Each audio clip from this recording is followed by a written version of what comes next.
மூடி நாம் ஜெபிக்கலாம். பரலோகத்தின் பிதாவே, இந்த சாயங்கால வேளையில் இந்த வசனங்களை நீர் எங்களோடு கூட பேசினதுக்காக ஸ்தோத்திரம். இதை நீர் ஆசீர்வதித்து கொடுப்பீராக, என்னையும் மறைத்துக் கொள்வீராக. இயேசுவின் நாமத்தினாலே வேண்டிக் கொள்கிறேன் பிதாவே, ஆமேன். ஹல்லேலூயா. மூன்றாவது நாளாக நாம் ஆண்டுடைய வார்த்தையை நாம் கேட்டுக்கொண்டு வருகிறோம். இந்த முழங்கால் யுத்த ஜெபத்துல கடைசி 2 நாட்கள் தானியேலை குறித்து நாம் சிந்தித்தோம். அதே மாதிரி தானியேலுடைய ஜெப வாழ்க்கையை குறித்து பார்த்தோம். யோசுவாவை குறித்து நேற்று நம்ம பார்த்தோம். யோசுவா அதிகாலமே எழுந்து ஜெபித்தார். இன்னைக்கும் ஒரு ஜெப வீராங்கனையை பத்தி நம்ம பார்க்க போறோம். எப்படி கர்த்தர் அவங்களுடைய வாழ்க்கையில கர்த்தர் செய்தார் என்று சொல்லி. ஸோ அவங்க எப்படி ஜெபித்தாங்க நமக்கு எல்லாருக்குமே தெரியும். அதை தான் நம்ம பார்க்க போறோம். 1 சாமுவேல் 1வது அதிகாரம் 1 சாமுவேல் 1வது அதிகாரம் அதில் பார்த்தீங்கன்னாக்கா எல்லாருக்குமே தெரியும். 1 சாமுவேல் 1வது அதிகாரம் 20வது வசனம். கர்த்தரிடத்தில் அதாவது சில நாள் சென்ற பின்பு அன்னாள் கர்ப்பவதியாகி ஒரு குமாரனை பெற்று கர்த்தரிடத்தில் அவனை கேட்டேன் என்று சொல்லி அவனுக்கு சாமுவேல் என்று பெயரிட்டான். எத்தனை குமாரன்? கரெக்டாக போட்டுக்குதா? ஒரு குமாரன். என்ன சாமுவேல் அங்கே போட்டு கர்த்தரிடத்தில் அதாவது சில நாட்கள் சென்ற பின்பு அன்னாள் கர்ப்பவதியாகி ஒரு குமாரனை பெற்று இதை கர்த்தரிடத்தில் கேட்டேன் என்று சொல்லி அவனுக்கு சாமுவேல் என்று பெயரிட்டான். இந்த இடத்துல பார்த்தீங்கன்னாக்கா ஆண்டவர் ஒரு குமாரனை கேட்டதுக்கு கர்த்தரிடத்தில் ஆண்டவர் அந்த ஒரு குமாரனை கொடுக்குறாரு. அதே அப்படியே 1 சாமுவேல் 2வது அதிகாரத்தில் 20வது வசனத்தில் பாருங்க. ஏலி எல்கானாவை அவன் மனைவியும் ஆசீர்வதித்து, இந்த ஸ்திரீ கர்த்தருக்கென்று ஒப்பு கொடுத்ததற்கு பதிலாக கர்த்தர் உனக்கு அவளாலே சந்தானம் கட்டளை இடுவாராக என்று சொல்லி அவர்கள் தங்களை ஸ்தானத்திற்கு திரும்ப போய் அனுப்பிவிட்டான். 21வது வசனம் முக்கியமான வசனம். அப்படியே கர்த்தர் அன்னாளை கடாட்சித்தார். அவள் கர்ப்பம் தரித்து 3 குமாரரையும் 2 குமார்த்திகளையும் பெற்றால் சாமுவேல் என்னும் பிள்ளையாண்டான் கர்த்தருடைய சந்நிதியிலே வளர்ந்தான். அங்கே கேட்டது 1:20 கேட்டது ஒரு குமாரன். 2:20 1 சாமுவேல் 2:21 கர்த்தர் கொடுக்கிறது 3 குமாரர்களும் 2 குமார்த்திகளும், மொத்தம் சேர்த்து 6 பிள்ளைங்க. இந்த இடத்துல 6 பிள்ளைங்க. கேட்டது எத்தனை? 1. என்ன இங்கே அதாவது சாமுவேல் என்னும் பிள்ளையாண்டான் ஆண்டுடைய சன்னிதானத்திலே வளர்ந்தான். இந்த வார்த்தையை கேட்கும் போது இது ஒரு தனி மெசேஜாகவே தனியாகவே நான் ஒரு நாள் எடுக்கிறேன். அந்த பிள்ளையை பாருங்க, கர்த்தருடைய சன்னிதானத்தில் தான் வளர்க்குறாங்க. என்ன ஆண்டவர் கொடுத்து அவங்க கண்டது ஒரு பிள்ளையின் சாட்சி தான். அந்த சாமுவேலை கொடுத்தவொன்னே அவ்வளோ சந்தோஷம் அண்ணாளுக்கு. அதனால் கர்த்தர்கிட்ட கொண்டு போய் ஒப்பு கொடுத்துட்டாங்க. ஆண்டவரே இவன் ஆலயத்திலே வளரட்டும் சொல்லி கர்த்தர்கிட்டே ஒப்பு கொடுத்துட்டு அங்கே வளர்க்குறாங்க. ஆனால் காணாதவைகளை கர்த்தர் உனக்கு வைத்திருக்கிறார். காணாது தான் அவங்க நினைச்சே பார்க்கல. காணாததை கர்த்தர் வைத்திருக்கிறாரு. இதை நம்ம யாருமே நினைக்கிறதும் இல்லை. நிறைய நேரங்களில் நம்ம கேட்குறோம், ஆண்டவரே இது வேணும், இது வேணும், இது வேணும், இப்படி நடக்கணும், இப்படி நடக்கணும், இப்படி அதை கொடுத்துட்றாரு. காணாதவைகளை கர்த்தர் ஒன்று வைத்திருக்கிறார் என்று சொல்லி நம்ம நினைச்சே பார்க்கறது இல்லை. அப்போது இந்த அன்னாள் கேட்டது எத்தனை குழந்தை? எனக்கு ஒரு பிள்ளையே கொடுங்க. 2:20 1 சாமுவேல் 2:20 கர்த்தர் எப்படி 3 மகன்களையும் 2 குமார்த்திகளும் கொடுத்து மொத்தம் 6 குழந்தைகளை காணாதவைகளை கொடுக்கிறார் கர்த்தர். நீ அதாவது நீ கண்டதை காட்டிலும் காணாதவைகளை எப்பொழுதும் பெரிதாக தருவார் கர்த்தர். ஆமென். காணாதவைகளை பெருசா தருவார். அங்க கேட்டது 1, இங்க காணாதவைகளை கேட்டதுனால 5 குழந்தைகளை தர்றாரு. அவரிடத்தில் அன்பு கூறுகிற நமக்கு தேவன் ஆயத்தம் பண்ணினதை நம்முடைய கண்கள் காணவும் இல்லை, காதுகள் கேட்கவும் இல்லை, நம்முடைய இருதயத்தில் தோன்றவும் இல்லை. ஸோ நல்லா புரிஞ்சுக்கங்க, நம்ம ஒரு முழங்கால் யுத்தத்தில் நம்ம கேட்குற ஜபங்களுக்கு காணாதவைகள் ஆசீர்வாதங்களும் உண்டு. அல்லேலூயா. நாம் காணாத நன்மைகளை இன்னும் கர்த்தர் நமக்காக வைத்திருக்கிறார் என்றதை நம்ம உணரணும். நம்ம ஒரே காரியத்துக்காக தான் ஜெபம் பண்ணிட்டு இருக்கிறோம். காணாதவைகளையும் கர்த்தர் நமக்கு வைத்திருக்கிறார். அது நமக்கு யாருக்குமே தெரியாது.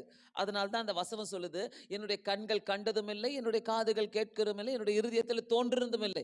அப்படிப்பட்ட காணாத ஆசீர்வாதங்களை கர்த்தர் வைத்திருக்கிறார். ஆமென் சொல்லாமா உற்சாகமாக? அல்லேலூயா. கண்டதுதான் ஒரு வாழ்க்கை என்று அமைதியாக இருந்து விடக்கூடாது. காணாத நிறைய நன்மைகளை கர்த்தர் நம்முடைய வாழ்க்கையில வைத்திருக்கிறாரு. ஸோ காணாத நிறைய நன்மைகள் ஏற்ற நேரத்துல கர்த்தர் கொண்டு வந்து தருவார். 2 கொரிந்தியர் 4வது அதிகாரம் 17வது வசனத்துல, காணப்படுகிறவைகளை அல்ல, காணப்படாதவைகளே நோக்கி இருக்கிற நமக்கு அதி சீக்கிரத்தில் நீங்கும் இந்த லேசான உபத்திரவம். ஆமென். நல்ல தெளிவா சொல்றாரு. பவுல் எழுதும் போது தெளிவா சொல்றாரு, காணப்படுகிறவைகளை அல்ல, காணப்படாதவைகளை நோக்கி இருக்கிற நமக்கு, காணப்படாதவைகளை நோக்கி இருக்கிற நமக்கு அதி சீக்கிரத்தில் நீங்கிவிடும் இந்த லேசான உபத்திரவம். ஆமென். ஒரு பிரச்சனையை மட்டும் பார்த்து, ஒரு தேவைக்காக, ஒரே ஒரு காரியத்துக்காக நம்ம ஜெபம் பண்ணிக்கிட்டே இருப்போம். ஆனா கர்த்தர் இங்க சொல்றாரு, என்ன சொல்றாருன்னா, காணப்படாதவைகளை நோக்கி இருக்கிற நமக்கு அதி சீக்கிரத்துல இந்த பிரச்சனைகள்லாம் நீங்கிவிடும். ஆமென். மிகவும் அதுக்கப்புறம் சொல்றாரு, மிகவும் அதிகமான நித்திய கன மகிமை உண்டாயிருக்கும். இந்த லேசான உபத்திரவங்கள் நம்முடைய வாழ்க்கையில போகும்போது மிகவும் நித்திய கனமகிமை உண்டாயிருக்கும். இன்று காண்கிற உபத்திரவத்தை சீக்கிரத்துல ஆண்டவர் நீக்கி போட வல்லவராக இருக்கிறார் என்பதை தான் நமக்கு புரிஞ்சுக்கணும். இனி வரப்போகிற காணாத மகிமையையும் நம்ம காண கர்த்தர் உதவி செய்வார். நம்ம இன்னைக்கு பார்க்கிற நம்மளுடைய ஒவ்வொரு காரியத்தின் பெயர் என்ன தெரியுமா? இன்னைக்கு பார்க்கிறது, இன்று நம்ம பார்க்கிற ஒரு கஷ்டம், ஒரு ஒரு அதுக்கு பெயர் வந்து உபத்திரவம். இன்று நம்ம காண்கிற கண்ணீருக்கு அந்த அந்த ஒரு கண்ணீரின் பேர் என்ன? அதுக்கு பெயர் வந்து கண்ணீர். அனுபவிக்கிற காரியங்களுக்கு வலியின் பேர். நம்ம வேதனைப்படுகிற காரியங்களுக்கு சாபம்னு பேர். இப்படி ஒன்னொன்னுத்துக்கும் பெயர்களும் இருக்கிறது. ஆனா காணப்படாத மகிமையை கர்த்தர் நமக்கு வைத்திருக்கிறார். அல்லேலூயா. காணப்படாத ஒரு மகிமை கர்த்தர் நமக்காக வைத்திருக்கிறார். காணப்படாதவைகள் தான் நித்தியமானவைகளாம் ஒரு நல்ல மேன்மையை கர்த்தர் நமக்கு காண வைக்கிறார். யோவான் 1வது அதிகாரம் 50வது வசனம், இதிலும் பெரிதானவைகளை காண்பாய். ஆமென். இதிலும் பெரிதானவைகளை காண்பாய். ஜெபிக்கிறவங்க இதிலும் பெரிதானவைகளை காண்பார்கள். அதனால்தான் இந்த மாதம் முழுவதுமே, இந்த வருஷம் முழுவதுமே உங்களை எல்லாரையும் மோட்டிவ் பண்ணிருங்கிற, நீங்க எல்லாரும் தானியேலை போல 3 வேளை ஜெபம் பண்ணுங்க, 3 வேளை ஜெபம் பண்ணுங்க, 3 வேளை ஜெபம் பண்ணுங்க சொல்லிக்கிட்டே இருக்கிற. ஏன்னாக்கா இதிலும் பெரிதானவைகளை காண்பாய். நீ அன்னைக்கு அதிகமா ஜெபம் அப்படியே இன்க்ரீஸ் ஆயிட்டே போதோ, பிரச்சனையும் நிறைய ஆயிட்டே வரும். கண்டுக்காதீங்களே. ஏன்னா கர்த்தர் இதிலும் பெரிதானவைகளை நமக்காக வைத்திருக்கிறார். இன்றைக்கு பார்த்து அனுபவித்து கொண்டிருக்கிற வாழ்க்கையை வைத்து, இதுதான் முடிவு, இதுதான் வாழ்க்கை என்று முடிவு செய்யவே செய்யாதீங்க. இது முடிஞ்சிருச்சு, இதான் முடிவு சொல்லி முடிவே செய்யாதீங்க. இப்படிதான் இருக்கும் போல வாழ்க்கை, இப்படிதான் ஓடும் போல வாழ்க்கை. இன்னைக்கு படுகிற உபத்திரவத்தை பார்த்து, இன்னைக்கு படுகிற வலியை பார்த்து, இன்னைக்கு படுகிற அந்த கண்ணீரை பார்த்து இதை இப்படிதான் வாழ்க்கைன்னு சொல்லிட்டு ஒரு முடிவே கட்டாதீங்க. ஏன்னா கர்த்தர் சொல்றாரு, இதிலும் பெரிதானவைகளை காண்பாய் என்று கர்த்தர் நமக்கு வாக்கு கொடுக்கிறார். இந்த சாயங்கால வேளையில ஆதியாகமம் 15வது அதிகாரம் 2வது வசனம் 5வது வசனத்துல ஆபிரகாம் என்ன சொல்றாருனாக்கா, நான் பிள்ளை இல்லாதவனா இருக்கிறேனே. என்ன சொல்றாரு? பிள்ளை இல்லாதவனாக இருக்கிறேன்னு. அங்க அண்ணால பார்த்தோம், ஒரு குழந்தைக்காக ஜெபம் பண்றாங்க. இங்க ஆபிரகாம், நான் பிள்ளை இல்லாதவனாக இருக்கிறேன். சோ ஆபிரகாம் பேசுறது என்னன்னாக்கா, இல்லாதவைகளை குறித்து பேசி கொண்டிருக்கிறார். என்ன பேசி கொண்டிருக்கிறாரு? இது இல்லையே இல்லாதவைகளை குறித்து பேசி கொண்டிருக்கிறார். ஆபிரகாம் பார்ப்பதெல்லாம் இல்லாதவைகளை பேசுகிறாரு, இல்லாதவைகளை காண்கிறாரு. ஆனால் கர்த்தர் பெரியவர். ஆபிரகாம் என்ன பண்றாரு? நீங்க வாசித்து வந்துட்டீங்கன்னா அந்த அதிகாரத்துல, ஆபிரகாம நீ வீட்டை விட்டு வெளியே வான்றாரு. வீட்டை விட்டு வெளியே வந்தவொடனே வானத்தை பாருன்றார். வானத்தை பார்த்து அந்த நட்சத்திரங்களெல்லாம் உன்னால என்ன கூடுமான்னு கேட்கிறாரு. என்ன கூடுமா? அது மாதிரி உன்னுடைய சந்ததிய இப்படி இவ்வண்ணமாக நான் என்ன பண்ண போறேன்? ஆசீர்வதிக்க போறேன்னு சொல்லி காட்டுறாரு. அதுதான் காணாதவைகளான ஆசீர்வாதம். ஆமென். காணாத ஒரு ஆசீர்வாதம் நமக்கு உண்டு ஜெபிக்கும் போது. அல்லேலூயா, அல்லேலூயா. அண்ணால் பார்த்தது கேட்டது ஒரு குழந்தை, பார்த்தது ஒரு குழந்தை. ஆனா காணாத நன்மை 2வது அதிகாரத்துல 20வது வசனத்துல 21வது வசனத்திலையும் 3 மகன்களையும் 2 மகள்களையும் கொடுத்து 6 பிள்ளைகள் அந்த இடத்துல பார்க்கிறோம். ஆபிரகாம் இல்லை என்று பேசுகிறத கர்த்தர் வானத்தை நோக்கி பார்க்க வச்சு அந்த நட்சத்திரங்களை பாரு சொல்லி என்ன சொல்றாரு? இந்த மாதிரி நான் உன்னை பெருக செய்வேன் அப்படின்னு சொல்றாரு. பிள்ளை இல்லாதவனுக்கு வானத்தை பார்த்து சொல்லி காணாதவைகளை காண செய்கிற தேவன். அல்லேலூயா. நமக்கு தெரியவே தெரியாது, நம்மளுக்கு என்ன நடக்க போகுதுன்னு கூட தெரியாது. ஆனா நம்மளுடைய இமேஜினேஷன் பார்த்தீங்கன்னாக்கா பயங்கரமா ஒஸ்டா இருக்கும். இப்ப இருக்கிற சிச்சுவேஷனை வச்சு, இப்ப இருக்கிற சூழ்நிலையை வச்சு நம்ம என்ன பண்ணுவோம்? நம்ம பயங்கரமா வெரி பேட், அப்படியே நம்மளை இறக்கி கீழே தள்ளிடுவான் சாத்தான். இப்படிதான் நடக்க போகுதுன்னு ஒரு முடிவே கட்டிடுவோம். ஆனா கர்த்தர் நமக்கு காணாத ஒரு ஆசீர்வாதத்தை வைத்திருக்கிறார். காணாதவைகளை நம்ம பார்க்கல. என்னுடைய கண்கள் காணவும் இல்லை, என்னுடைய காதுகள் கேட்கவும் இல்லை, என்னுடைய என்னுடைய இருதயத்தில் தோன்றவும் இல்லை காரியங்களை கர்த்தர் நமக்காக செய்கிறார். அது ஊழியமாக இருக்கட்டும், உங்களுடைய வேலையாக இருக்கட்டும், உங்களுடைய பிஸ்னஸாக இருக்கட்டும், உங்களுடைய முன்னேற்றமாக இருக்கட்டும், காணாத ஒரு மகிமையை கர்த்தர் உனக்காக வைத்திருக்கிறார். ஹல்லேலூயா. காணாத ஒரு மகிமை உண்டு. கரங்களை வைத்து சொல்லலாமா? ஆண்டவருக்கு நன்றி சொல்லாமா?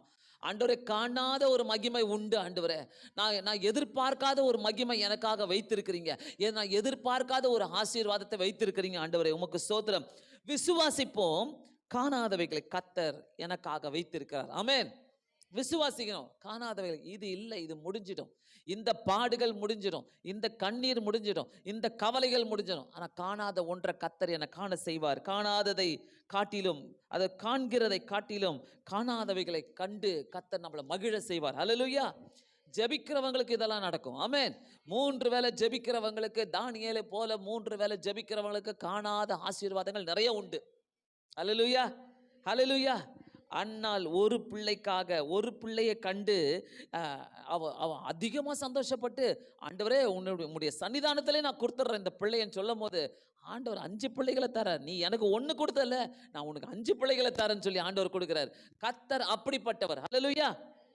ஸோ காணாதவைகளை காண வேண்டுமானால் நம்ம என்ன பண்ணணும்? காணாதவைகளெல்லாம் நம்ம காண வேண்டும். 1 சாமுவேல் 1ஆம் அதிகாரம் 28வது வசனம். 1வது அதிகாரம் 28வது வசனம் பாருங்க. 1 சாமுவேல் 1வது அதிகாரம் 28வது வசனத்தில் என்ன சொல்லுதுனாக்கா, கர்த்தருக்கென்று கேட்டபடியினால், அங்க போட்டிருக்குது பாருங்க, கர்த்தருக்கென்று கேட்டபடியினால். 1வது அதிகாரம் 28வது வசனம். கர்த்தருக்கென்று கேட்டபடியினால் அவன் உயிரோடு இருக்கிற மட்டும் சகல நாளும் அவனை கர்த்தருக்கு ஒப்பு கொடுக்கிறேன் என்றால். ஆமென். கர்த்தருக்கென்று நான் கேட்டேன். ஆமென். எனக்கு பிள்ளை இல்லை, எனக்கு குழந்தை இல்லை, ஆனா நான் கேட்கிற குழந்தை யாரு? அந்த குழந்தைய நான் யாருக்காக கேட்டேன்? கர்த்தருக்கென்று கேட்டேன். ஆமென். ஸோ நம்ம கேட்கிற விஷயத்துல கர்த்தர் இருக்கிறாரா? கர்த்தருக்கு பிடிக்குமா? அது நம்ம யோசிக்கணுங்க. 1:28 கர்த்தருக்காக நான் கேட்டபடியினால் அவன் உயிரோடு இருக்கிற நாளெல்லாம் சகல நாளும் அவனை கர்த்தருக்கு ஒப்பு கொடுக்கிறேன். 1:11 பாருங்க, ஒரு பிள்ளையை கேட்டால் 1:28 அந்த பிள்ளையை கர்த்தருக்கு என்று பொருத்தனை பண்ணி ஒப்பு கொடுக்கிறான். 1:11 நான் ஒரு பிள்ளையை கேட்கிறேன் ஆண்டவரேன்னு கேட்குறாங்க. 1:28 அந்த பிள்ளையை நான் கர்த்தருக்கென்றே ஒப்பு கொடுக்குறேன்னு சொல்றாங்க. ஒரே பிள்ளை கர்த்தருக்கு ஒப்பு கொடுத்தால், கண்டதை உடனே கர்த்தருக்கே ஒப்பு கொடுத்தால். ஆமென். தான் கண்டதை உடனே கர்த்தருக்கே ஒப்பு கொடுக்கிறான். தான் கண்டதை. ஆமென். ஸோ இந்த மாதிரி ஒரு விசுவாசம் நமக்கு வேணும். அதற்கு பிறகு அதாவது பாருங்க, 2:21 காணாதவைகளை கண்டு ஆச்சரியப்படுகிறாள். ஆமென். அங்க 2:21 தான் என்ன சொல்லுகிறதுனாக்கா, 5 குழந்தைகளை பார்க்குறோம். 2:21 அப்போ முதலாவது காரியமே கர்த்தர் நமக்கு கற்றுக் கொடுக்குது, நம்ம கர்த்தரை சந்தோஷப்படுத்தணும். ஆமென். நான் கேட்கிற காரியங்கள்ல நான் கர்த்தரை சந்தோஷப்படுத்திக்கிறேனா, நான் செய்கிற காரியங்களில் நான் கர்த்தரை சந்தோஷப்படுத்திக்கிறேன். எப்படி சந்தோஷப்படுத்தினாங்க? கேட்டது ஒரு குழந்தை, ஆனால் அதை என்ன பண்ணுறாங்க? நான் உமக்கே கொடுக்கிறேன் ஆண்டவரே என்று சொல்லி கர்த்தருடைய சன்னிதானத்தில் அவங்க ஒப்பு கொடுக்குறாங்க. கர்த்தருக்கே ஒப்பு கொடுக்கிறேன் என்றால் அந்த 1:28 கர்த்தருக்கே ஒப்பு கொடுக்கிறேன். இந்த மனப்பான்மை நமக்கு தேவை. அல்லேலூயா. நம்ம கர்த்தரத்தில் ஒன்று கேட்கும் போது நான் கர்த்தருக்கே ஒப்பு கொடுக்கிறேன் ஆண்டவரே. அப்போ 1:11 நம்ம 1:11 ஒரு குழந்தை தான். 1:28 அது கர்த்தருக்கே ஒப்பு கொடுக்குறாங்க. முதலாவது நம்ம செய்ய வேண்டிய காரியமே, நான் கர்த்தரை சந்தோஷப்படுத்த வேண்டும். ஆமென். கர்த்தரை சந்தோஷப்படுத்துங்க, கர்த்தரை பிரியப்படுத்துங்க. சூழ்நிலைகளை அல்ல, மனிதர்களை அல்ல, கர்த்தரையே பிரியப்படுத்த வேண்டும். ஆமென். என்னுடைய சூழ்நிலையே கிடையாது, என்னுடைய மனிதர்களை கிடையாது. மனிதர்களை நான் மகிமைப்படுத்த வேண்டாம், மனிதர்களை நான் என்ன பண்ணணும்? அவங்கள நான் சந்தோஷப்படுத்த வேணாம். கர்த்தரை நான் சந்தோஷப்படுத்தும் போது, கர்த்தரை நான் பிரியப்படுத்தும் போது காணாத மகிமையை எனக்காக கர்த்தர் செய்வார். ஹல்லேலூயா. ஹல்லேலூயா. 3 காரியம் நம்மளுக்கு தெரியணும் என்னைக்குமே. கர்த்தரை சந்தோஷப்படுத்துறதுக்கோ கர்த்தரை பிரியப்படுத்துறதுக்கோ 3 காரியம் நம்மளுக்கு இது கண்டிப்பாக தெரியும். 3 காரியம் நம்ம கேட்கணும். நான் கர்த்தரை சந்தோஷப்படுத்துவதற்காக, கர்த்தருடைய வாழ்க்கையில் நன்மை செய்வதற்காக, இது தேவனுக்கு நன்மையா? இந்த காரியத்தினால தேவனுக்கு நன்மையா? 1. 2வது காரியம், இது கர்த்தருக்கு பிரியமானதா? எல்லாத்துலையும் கேட்கணும். நம்ம ஒரு காரியத்தில் நம்ம கேட்கணும், இது கர்த்தருக்கு பிரியமானதா? கர்த்தருக்கு பிரியம் இருந்தால் அங்கே ஒரு சந்தோஷம், சமாதானம் எல்லாத்தையும் தருவார். ஆர்டிஃபிஷியல் சமாதானம் சந்தோஷம்லாம் தரமாட்டார். ரியலாக நம்ம அனுபவிப்போம் அந்த சந்தோஷத்தை. மூணாவது காரியம், இது தேவனுக்கு பரிபூர்ண சித்தமானதா? இந்த மூணுமே எல்லாருமே கேட்கணும். அப்பதான் காணாதவைகளை காண செய்கிற தேவன் நமக்கு. அவர் காணாதவைகளை ஒண்ணு வச்சிருக்கிறாரு, அதை கண்டிப்பா நிறைவேற்றுவார். ஒவ்வொரு விஷயத்துல இந்த மூன்று காரியங்களை நம்ம பார்க்க வேண்டும். இது தேவனுக்கு பிரியமா இருந்தா தைரியமா செய்யலாம், தைரியமா செய்யலாம். தேவனுக்கு பிரியமா இருந்தால் பெரிய காரியங்களை அவர் எனக்கு செய்வார். இது தேவனுக்கு பிரியமா இருந்தால் அவர் எனக்கு பெரிய காரியங்களை செய்வார். ஆமென். ஏசாயா 48:14 வசனம் சொல்லுகிறது, கர்த்தருக்கு பிரியமானவன் அவருக்கு சித்தமானதை பாபிலோனிலே செய்வான். எப்படி நல்லா போட்டுக்குது பாருங்க, நல்லா கவனிங்க. ஏசாயா 48:14 வசனம், கர்த்தருக்கு பிரியமானவன் அவருக்கு சித்தமானதை, யாரு? கர்த்தருக்கு பிரியமானவன் அவருக்கு சித்தமானதை பாபிலோனில மட்டும் இல்ல, எங்க இருந்தாலும் செய்வான். ஆமென். எங்க இருந்தாலும் செய்வான். எக்ஸாம்பிள் நீங்க எடுத்துக்கிட்டீங்கன்னாக்கா, யோசேப்பு என்ன பண்றாரு? அவரை தூக்கி எங்கேயோ எகிப்துல போடுறாங்க. ஆனா கர்த்தருக்கு சித்தமானவைகளை மட்டும்தான் செய்யறாரு. ஆமென். அதே மாதிரி நீங்க தானியேலை எடுத்துக்கங்க, நீங்க தாவீதை எடுத்துக்கங்க. எல்லாருமே எல்லா சூழ்நிலையிலும் அவங்கள கர்த்தர் உயர்த்தி வைத்ததுக்கு காரணம், அவங்க எல்லாம் கர்த்தருக்கு சித்தமானவைகளை செய்றாங்க. ஆமென். கர்த்தருக்கு பிரியமா நடந்து கொள்றாங்க. இந்த வசனம் எனக்கு ரொம்ப பிடிச்சது. கர்த்தருக்கு பிரியமானவன் அவருக்கு சித்தமானதை செய்கிறான். ஆமென். அவருக்கு சித்தமானதை செய்கிறான். சோ அதனால கண்டதை பார்க்கிலும் இனி காணாதவைகளை பெரிதாக இருக்கும். அல்லேலூயா. 2024 ஆண்டுகிட்ட நம்ம சொல்லலாம், ஆண்டவரே நான் கண்டவைகளை விட காணாதவைகள் இன்னும் நிறைய எனக்காக இருக்குது. எஸ் சுவாமி, இன்னும் காணாதவைகள் நிறைய இருக்குது. என்னென்ன நடக்க போகுது, என்னென்ன ஆசீர்வாதங்களை கர்த்தர் வைத்திருக்கிறார் சொல்ற. ஆனா கர்த்தர் எல்லாத்தையும் செய்வார். ரொம்ப பிடிச்ச வசனங்கள், அதாவது தானியேல் 1வது அதிகாரம் 8வது வசனத்துல ரொம்ப நல்லா இருக்குது. தானியேலை கர்த்தர் கூப்பிடுறார். 1வது அதிகாரம் 8வது வசனத்துல அங்க அந்த ராஜா கூட்டிட்டு வர சொல்றார். நல்ல அறிவுள்ளவனை கூட்டிட்டு வாங்கன்றார். அப்போ ஆண்டவர் அங்க இருக்கிறவங்களாம் போயிட்டு கூட்டிட்டு வராங்க. 8வது வசனத்துல தானியேல் அந்த ராஜ்யத்துக்கு வந்த உடனே முதல் காரியமே தானியேலை ராஜாவினுடைய ராஜாவோடு கூட போஜனம் பண்ணும்படி அவனை கூப்பிடுறாங்க. தானியேல் அந்த இடத்துல பாருங்க, அவன் ராஜாவின் போஜனத்திலே அவன் பானம் பண்ணும் திராட்சரசத்திலும் தன்னை தீட்டுப்படுத்தலாகாது என்று தன் இருதயத்தில் தீர்மானம் பண்ணிக்கொண்டு தன்னை தீட்டுப்படுத்தாதபடிக்கு பிரதானிகளை தலைவனத்தில் வேண்டிக் கொண்டான். என்ன ஒரு அருமையான வசனம் பாருங்க. நான் ராஜாவை பிரியப்படுத்த மாட்டேன், என் தேவனை தான் நான் பிரியப்படுத்துவேன். அல்லேலூயா. ஏன்னா ராஜாவுடைய போஜனத்தில் நான் போனால் அங்கே குடிக்க வேண்டிய விஷயம் இருக்கும் எனக்கு. அதனால நான் குடிக்க மாட்டேன். அந்த திராட்சை ரசத்தை நான் அதை குடித்து நான் தீட்டுப்படுத்தி கொள்ள மாட்டேன் என்று சொல்லி தானியேலு ஒரு சபதம் எடுக்கிறார். அந்த பிரதானிகள்கிட்ட சொல்றாரு, நான் வர்றேன், அந்த போஜனத்தில் வருவேன், ராஜாவுடைய போஜனத்தில் நான் கலந்துப்பேன், ஆனால் நான் அதை குடிக்க மாட்டேன், அவர் பானம் பண்ணும் திராட்சை ரசத்தினால என்னை தீட்டுப்படுத்தி கொள்ள மாட்டேன் சொல்லி ரொம்ப ஸ்ட்ராங்காக சொல்றார். இப்படிப்பட்டவங்களுக்கு கர்த்தர் காணப்படாதவைகளை வைத்து உயர்த்துகிற தேவனா இருக்கிறார். ஆமென், ஆமென், ஹல்லேலூயா. 6வது அதிகாரம் 10வது வசனத்துல பார்த்தீங்கன்னாக்கா எல்லாருக்குமே தெரியும், தானியேல் ஜெபிக்க கூடாது என்று சொல்லி அங்க சட்டம் வருகிறது. பத்திரத்துல கையெழுத்து போட்டு ராஜா சொல்லிட்டாரு, யாரும் ஜெபிக்க கூடாது. அதை மீறி ஜெபித்தவர் தான் தானியேல். ஹல்லேலூயா, ஹல்லேலூயா.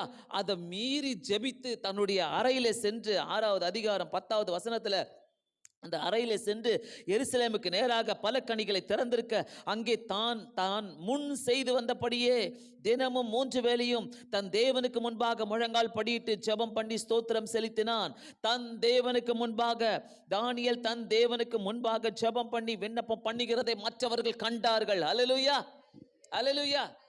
அந்த முடியாத காரியத்தை சட்டம் போட்டாச்சு, பத்திரத்துல கையெழுத்து எழுதியாச்சு. ஆனாலும் தானியேல் சொல்ற, நான் முன்னாடி செஞ்சு வந்த பிரகாரமே அந்த 3 வேளையும் அவர் அப்படியே செய்தானாம். ஹல்லேலூயா. ஜெபிக்க கூடாது என்று சட்டம் வந்தா கூட கர்த்தரை பிரியப்படுத்தினான். ஹல்லேலூயா. ஜெபிக்க கூடாது. கர்த்தரை யாரெல்லாம் பிரியப்படுத்துகிறோமோ, ஜெபிக்கிறோமோ, சட்டத்தை மீறி போய் நம்ம செஞ்சாலும் கர்த்தர் நம்மோடு கூட இருந்து நம்மளை காணாதவைகளை காண செய்வார். அல்லேலூயா. சூழ்நிலையை பிரியப்படுத்த பார்க்காதீங்க, அது நம்ம கர்த்தரை விட்டு விலக செய்யும். ஆமென். கர்த்தரை பிரியப்படுத்தினால் காணாதவைகளை கண்டு மகிழ்வார்கள். அல்லேலூயா. கர்த்தரை மகிமைப்படுத்தணும். ஒவ்வொரு நிமிஷம் ஆண்டவரே இந்த ஜெபத்துல நான் உங்களை மகிமைப்படுத்தணும் ஆண்டவரே. நம்ம ஜெபிக்கும் போது கூட ஆண்டவரை மகிமைப்படுத்தணும். ஆமென், ஹல்லேலூயா. சூழ்நிலையே வேண்டாம். இந்த சூழ்நிலை நல்லா இருக்குது, அந்த சூழ்நிலை நல்லா இருக்குது, நான் எல்லாருக்கும் சந்தோஷமா நடந்து கொள்கிறேன், மனுஷனை பிரியப்படுத்த இல்ல, வேண்டாம். கர்த்தர் அதை பிரியப்படுகிற தேவன் அல்ல. கர்த்தரை பிரியப்படுத்தினால் காணாதவைகளை கண்டு மகிழ்வீர்கள். ஹல்லேலூயா. நிறைய நேரங்களில் ஜெபிக்க முடியாத சூழ்நிலைகள் வரலாம். நிறைய நிலைகளில் சாத்தான் சொல்றோம், உன் பிரச்சனை பாரு எவ்வளவு பெருசா இருக்குது, நீ எப்படி ஜெபம் பண்ணுவ, உனக்கு ஜெபிக்க முடியாது. நான் சொல்றேன், முன்னாடி செய்து வந்தபடியே 3 வேளையும் தினமும் எந்த சட்டம் வந்தாலும், எந்த பிரச்சனை வந்தாலும், எந்த குழப்பம் வந்தாலும் என்னை ஜெபிக்க கூடாது என்று சொன்னாலும் நான் முழங்கால் போடுவேன். அல்லேலூயா. அதை மீறி போங்க, பிரச்சனையை மீறி முழங்கால் போடுங்க. அல்லேலூயா. உங்க குழப்பத்தை மீறி பிரச்சனை நீங்க முழங்கால் போடுங்க. உங்களுடைய ஒவ்வொரு அழுகையை மீறி நீங்க பிரச்சனை நீங்க முழங்கால் போடுங்க. உங்களை இல்லாத சூழ்நிலையில முழங்கால் போடுங்க. ஆண்டவரே எனக்கு இல்ல, ஆண்டவரே நீங்க என்ன வெறுக்கிறீங்க, ஆண்டவரே உமக்கு என்ன பிடிக்கலையா, முழங்கால் போடுங்க. இப்படிப்பட்ட கேள்விகள் எல்லாம் சாத்தான் கொண்டு வருவான். நான் சொல்றேன், கர்த்தரை பிரியப்படுத்தும் போது கர்த்தர் நம்மளை மகிழ வைக்கிற தேவனாக இருக்கிறார். அவர் கொண்டு வருவார், ஒரு நேரம் கொண்டு வருவார். கர்த்தரை பிரியப்படுத்துகிறவள் ஆசீர்வாதமாக வாழ்வார்கள், காணாதவைகளை பெற்றுக்கொண்டு உயர்ந்து கொண்டே இருப்பார்கள். தானியேல் 9வது அதிகாரம் 23வது வசனத்துல, நீ மிகவும் பிரியமானவன், ஆதலால் நீ வேண்டிக் கொள்ள துவங்கின போதே கட்டளை வெளிப்பட்டது. ஆமென். எப்படி சொல்றாரு பாருங்க கர்த்தர் அவனுக்கு, நீ மிகவும் பிரியமானவன், நீ வேண்டிக் கொள்ள துவங்கின போதே கட்டளை வெளிப்பட்டது. ஜெபிக்கிறது கர்த்தருக்கு பிரியமானது. ஹல்லேலூயா. இந்த 3 நாள் நம்ம பார்த்துட்டு வர காரியம், உன்னால எது முடியாது, எது நடக்காது, எது டஃப், ஆண்டவரே இது ரொம்ப டஃப்பான பேப்பரா இருக்குது, இது டஃப்பான வாழ்க்கையா இருக்குது, இந்த வாழ்க்கையை என்னால கடந்து போகவே முடியலன்னு நினைக்கிறீங்கனாக்கா, பிரேயர். முழங்கால் போட்டவங்க ஒரு நாளும் தோக்கவே மாட்டாங்க. அல்லேலூயா. நம்பர் 1 பிரேயர், நம்பர் 1 லைஃப்ல நம்பர் 1 பிரேயர் தான், வேற எதுவுமே கிடையாது. இந்த வருஷம் இந்த ஆலயத்தில் நான் என்கரேஜ் பண்ற ஒவ்வொரு காரியமும் 3 வேளை முழங்கால் போடுங்க, 3 வேளை முழங்கால் போடுங்க. கர்த்தர் பெரிய காரியங்கள் நமக்காக செய்கிற தேவனாய் இருக்கிறார். கர்த்தரை பிரியப்படுத்தும் போது அவர் நம்மளை பிரியப்படுத்துகிற கடனாளியாக இருக்கிறார். அல்லேலூயா. நம்மளை பிரியப்படுத்துகிற தேவனாய் இருக்கிறார். நம் சத்தம் எங்க கேட்குமா, நம்ம ஆண்டவரை நோக்கி ஜெபிக்கும் போது பரலோகத்தினுடைய சமூகத்தில் போய் எட்டுகிறதாம். அல்லேலூயா. நம்மளுடைய ஜெபம் பண்ணும் போது நம்முடைய ஜெபங்கள் பரலோகத்தினுடைய சமூகத்தில் போய் எட்டுகிறது. எபிரெயர் 11வது அதிகாரம் 5-6வது வசனம், விசுவாசம் இல்லாமல் தேவனுக்கு பிரியமாய் இருப்பது கூடாத காரியம். ஆமென். ஜெபிக்கும் போது விசுவாசம் வேணும். ஆண்டவரே நீங்க என்னைக்குன்னா ஒரு நாள் செய்வீங்க, எதையோ செய்வீங்க, ஆனா காணாதவைகளை செய்வீங்க. அல்லேலூயா. நம்ம கேட்கிறத செய்வாரு. ஒரு குழந்தை கேட்டாங்க, ஒரு குழந்தையை கொடுத்தாரு. காணாதவைகளை உனக்கு இன்னும் நிறைய நான் வச்சிருக்கிறேன், அதை நான் தருவேன். அல்லேலூயா. யாருக்குன்னா தெரியுமா நம்மளுக்கு இங்க காணாதவைகள் எனக்காக இருக்குதுன்னு சொல்லிட்டு? யாருக்குமே தெரியாது. நீங்க ட்ரீம் பண்ணாததை, நீங்க நினைக்காததை ஆண்டவர் கண்டிப்பா காணாத ஒரு ஆசீர்வாதத்தை நமக்கு தருவார் ஜெபிக்கிறவங்களுக்கெல்லாம். அல்லேலூயா. ஆமென். சோ விசுவாசம் இல்லாமல் தேவனுக்கு பிரியமாய் இருப்பது கூடாத காரியம். விசுவாச ஜீவியம் உள்ளவர்கள் கர்த்தருக்கு பிரியமானவர்கள். ஆமென். விசுவாசம் ஏன் ரொம்ப ரொம்ப முக்கியம்னாக்கா, விசுவாசம் வெளியேற பெற்றது. அல்லேலூயா. அல்லேலூயா. அதை கொடுக்கிறவர் யார் தெரியுமா? ஆண்டவராகிய இயேசு கிறிஸ்து தான். விசுவாசத்தை துவங்குகிறவரும் முடிக்கிறவரும் அவரே. அல்லேலூயா. அதை துவங்குகிறவரும் முடிக்கிறவரும் அவரே. விசுவாசம் இருந்தா மலைகளை நொறுக்குகிறது. விசுவாசம் உலகத்தையே ஜெயிக்க செய்யுமா. அல்லேலூயா. உலகத்தையே ஜெயிக்க செய்யும். இந்த சாயங்கால வேலையில ஆண்டவர்கிட்ட நம்ம கேட்கலாம், எல்லாருமே கேட்கலாம், ஆண்டவரே இப்படிப்பட்ட ஒரு ஜெப வாழ்க்கை எனக்கு தாங்க, இப்படிப்பட்ட ஒரு விசுவாசம் என்னிலே நிலைத்திருக்கட்டும். சோர்வு வரந்தான், கஷ்டம் வரந்தான், நீ ஆண்டவரை தேடும் போது நினைக்காத காரியம், குழப்பம் எல்லாமே சாத்தா ரெடியாக வச்சிருப்போம். ஆண்டவர்கிட்ட சொல்லுங்க, காணாத ஒரு நன்மையை நீங்க எனக்காக வச்சிருக்கிறீங்க ஆண்டவரே, கேட்காத ஒரு நன்மைகளை நீங்க எனக்காக வைத்திருக்கிறீங்க ஆண்டவரே, நான் அனுபவிக்காத ஒரு ஆசீர்வாதங்களை எனக்காக வைத்திருக்கிறீங்க, அதெல்லாம் கண்டிப்பா நீங்க செய்ய போறீங்கன்னு சொல்லும் போது ஆண்டவர் நமக்கு செய்கிற தேவனாய் இருக்கிறார். விசுவாசம் நம்மை பரலோகத்துக்கு கொண்டு போய் செல்லும். ரோமர் 14வது அதிகாரம் 17வது வசனம் 18வது வசனத்துல, கிறிஸ்துவுக்கு ஊழியம் செய்கிறவன் தேவனுக்கு பிரியனும் மனுஷனால் அங்கீகரிக்கப்பட்டவனுமாய் இருக்கிறான். சூப்பரான வசனம் பாருங்களேன். தேவனுக்கு யாரு? தேவனுக்கு ஊழியம் செய்கிறவன் யாரு? தேவனுக்கு ஊழியம் செய்கிறவன், கிறிஸ்துவுக்கு ஊழியம் செய்கிறவன் தேவனுக்கு பிரியனும் மனுஷரால் அங்கீகரிக்கப்பட்டவனுமாய் இருக்கிறான். அவரை பிரியப்படுத்தும் போது நம்ம காணாதவைகளை அவர் நமக்காக செய்து கொடுக்கிற தேவன். அல்லேலூயா. நீங்க பேசும்போது, நீங்க ஜெபிக்கும் போது எல்லாராலும் அங்கீகரிக்கப்படுவீங்க. ஓ, கண்டிப்பா உன் ஜெபம் எனக்கு பிரயோஜனமா இருக்குது. உன் ஜெபம், நீங்க ஜெபம் செய்யுங்க எனக்காக. உங்களை பார்த்து சொல்லிட்டு போவாங்க, நீங்க எனக்காக ஜெபம் செய்யுங்க, நீங்க எங்களுக்காக ஜெபம் செய்யுங்க, நீ எனக்காக இந்த ஜெபத்தை செய்றியா அப்படி கேட்டுட்டு போவாங்க. அந்த அங்கீகாரத்தை கர்த்தர் நமக்கு கொடுப்பார். அல்லேலூயா. ஸோ இன்னைக்கு சாயங்கால வேலையில நீ கேட்கிறது ஒரு காரியமா இருக்கலாம், ஆனா காணாத நன்மைகளை உனக்காக கர்த்தர் வைத்திருக்கிறாரு. கர்த்தரை தேடும்போது, கர்த்தர்கிட்ட வரும்போது, கர்த்தரை நோக்கி நான் ஜெபிக்கும் போது, ஆண்டவரே காணாத நன்மைகளை எனக்கு வைத்திருக்கிறீர் ஆண்டவரே. ஏன்னா ஆபிரகாம் இல்லாதவைகளை குறித்து பேசினானாம், இல்லாதவைகளை குறித்து யோசித்தானாம். எனக்கு பிள்ளை இல்லையே என்று யோசித்தானாம். ஆனா கர்த்தர் என்ன பண்றாரு? நீ வீட்டை விட்டு வெளியே வா, மேல பாரு, வானத்தை பாரு, இந்த நட்சத்திரங்களை உனக்கு என்ன முடியுமா சவால் விடுகிறார் ஆண்டவர். அந்த தேவன் தான் நம்மளுடைய தேவன். ஹல்லேலூயா. சோர்வுக்குள்ள நம்மளை கொண்டு போகிற தேவனே கிடையாது, நம்மளை சோகத்துக்குள்ள கொண்டு போகிற தேவனே கிடையாது. நீ வெளியே வா, உனக்காக நான் காணாதவைகளை வைத்திருக்கிறேன். ஆண்டவரே உமக்கு ஸ்தோத்திரம். இந்த சாயங்கால வேலையில காணாத ஒரு நன்மையை எனக்காக வைத்திருக்கிறீரே, அந்த தேவன் நமக்கு வேணும்னாக்கா